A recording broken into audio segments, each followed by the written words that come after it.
Welcome back. Now, in a report published today, the charity Oxfam says it is beyond grotesque that a group of men who could easily fit into a single golf buggy own more than the poorest half of humanity.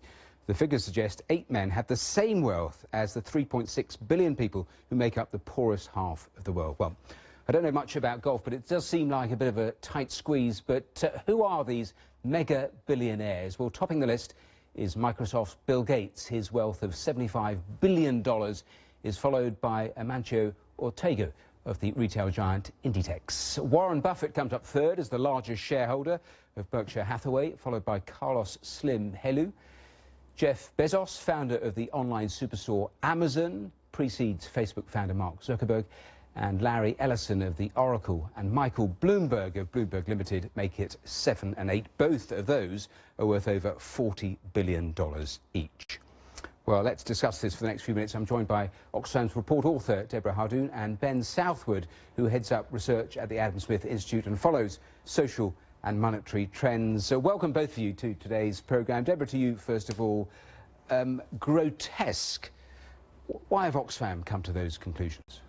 Well, this is a very powerful illustration of an economy that's working incredibly well for the privileged few, but incredibly badly for pretty much everybody else. When you look at the wealth of the bottom half of the planet, there's barely anything there. It's like 0.25% of global wealth between 3.6 billion people. And without wealth, you don't have assets in order to create a livelihood. You don't have the ability to respond to a medical bill or a poor harvest. This puts you in an incredibly vulnerable situation compared to having a lot of wealth and a lot of power and a lot of influence that those at the top do.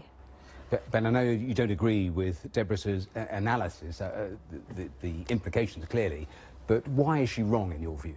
So I think the numbers probably seem very legit.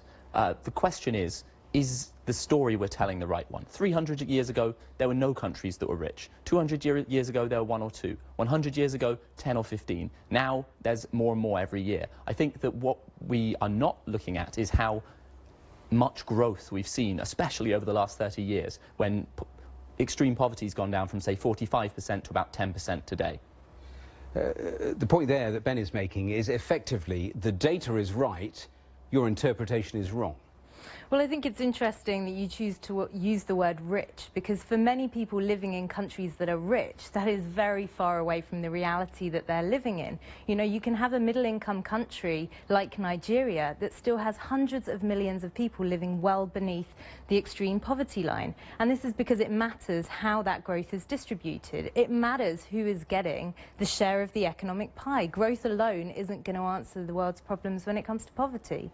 So it's definitely true that the more equal for a given amount of wealth it is distributed, the richer the poorest people in society would be. But it also is true that when you try and redistribute the pie too much, then you find that you don't get the growth that delivers that wealth in the first place. So what we've seen in places like India, Vietnam and China is since they off the shackles of state control of the entire economy, we've seen hundreds of millions of people come out of poverty. Undoubtedly, things could be better. Undoubtedly, there's much more to do, but we're going in the right direction. The global economic system is working. Address that point, because in this report, Ben talks about Vietnam. It's true, because as they have become wealthier, those at the bottom have been able to afford some of the basics in life. That is true, isn't it? That's completely true, and we celebrate the fact that hundreds of millions of people have been lifted above the extreme poverty line of $1.90 a day. But let's be clear, that is an incredibly low bar, and we're talking about crumbs of the economic growth that's the reality for many people.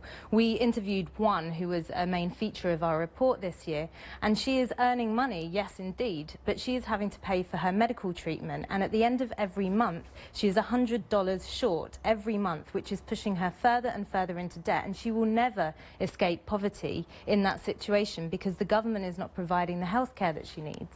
Ben, I wonder if you look at Brexit, if you look at the Trump victory, I wonder if that tells you a little of what Deborah has been talking about, that there are millions and millions of people who can look at the statistics about growth in their country but feel they're not part of it, and that says something, doesn't it? Yes, it does, but it's coming from a precisely different phenomenon. So what we're seeing is as we see in Oxfam's report, the middle of the world income distribution, people in poorer countries have seen relatively fast growth over the last 30 years. People in richer countries have seen relatively slower growth. That means the world is getting more equal, but it also means that some people in rich societies who will feel less rich than they otherwise would, even though by world standards they're in the top 10%. Deborah, very quickly, I just want to ask you about these figures. I don't want to spend a lot of time, but it's dramatically different to your own report last year. I think you had 62 people being equivalent to half the world's poorest. Now it's down to 8. Was the research flawed last time or this time? Research is always using the best available data. So last year when we took the stats from Credit Suisse, who produced this global distribution of wealth, they estimated that there was about 0.7% of global wealth in the bottom 50%. This year they updated their statistics, and what they found was there was actually more debt in places like India and places like China and places like Indonesia than had previously been estimated. So there's even less wealth in the bottom 50%. So the data has just got more accurate and more up to date. Except, I suppose, a student just coming out of university may have a lot of debt but will have better prospects. So that slightly works against that model, doesn't it? Oh, sure, those people exist, right? You've got a Harvard grad with a high debt and yet a high salary. But that is a tiny proportion of the story. Now, that listen, we're you want to about. change the model. You want to have what's described, I think you described it as a human economy. I mean, what is that? And is it at all realistic? So a human economy, in its kind of simplest terms, is one that works for everybody and is not about providing privilege to the few at the top of the distribution. And there are lots of principles that we're basing this human economy around that are well established.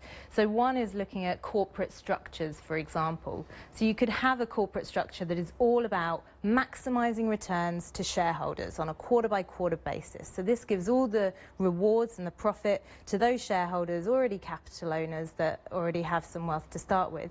Or you could look at incentivizing alternative corporate structures that provide employee ownership or that have social missions as well, and that make a profit, but it's not their entire mission just to maximize returns to shareholders. Ben, do you think part of the problem of a report like this is it somehow makes wealth, even a subliminal message, appear bad? Because if you look at these people, they've brought extraordinary change, some of them, to the world, to rich and poor, and many of them have given billions of their own wealth. So that's just what I was going to say. I think that it was good that we saw the list of those 8 people, because it's quite clear to us immediately that these people have made massive differences to people's lives, not necessarily through their philanthropy. I'm sure that could help, but in principle we could tax that money and spend it ourselves, but through the products they've created, some of which they wouldn't have been able to create under a different system.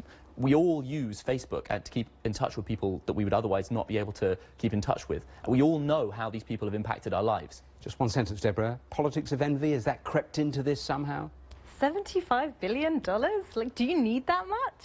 This is not about envious. This is about, like, where should the money go in society? And there's far too many people living below the extreme poverty line with no assets to speak of for it to be okay for so much to be concentrated in the hands of a few. Well, listen, there we have to leave it. Deborah, thanks to you for coming in. Ben, thanks to you coming in and discussing it with us on today's programme. Do stay with us, because here in the next few minutes we'll be looking more closely at that interview given by Donald Trump to the newspapers in the UK and Germany. We're joined from Washington by a US policy expert. So plenty coming up on that, our main story. And investing in rupees, we'll look at the benefits for both international investors and Indian citizens in so-called masala bonds. Don't go away, all of that here in a moment or two.